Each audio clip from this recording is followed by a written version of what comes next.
ये जी हम डेरा मिनहास गाँव है, ये ज़ेर तमीर मस्जिद है। जिनके घर तबाह हुए हैं ये उनका सामान है, ये उनके लिए हम राशन और पका हुआ खाना लेके आए हैं। यहाँ जो ख़वातीन हैं उन्हें पर्दे का कह के साइड पे किया गया है ताकि हम ये कवरेज कर सकें।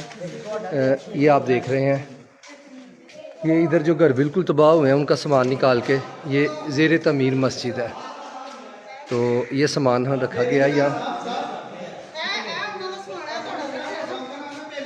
बेली मिनहासा गाँव है ये, तो यहाँ इसार की टीम पहुँची है राशन लेके।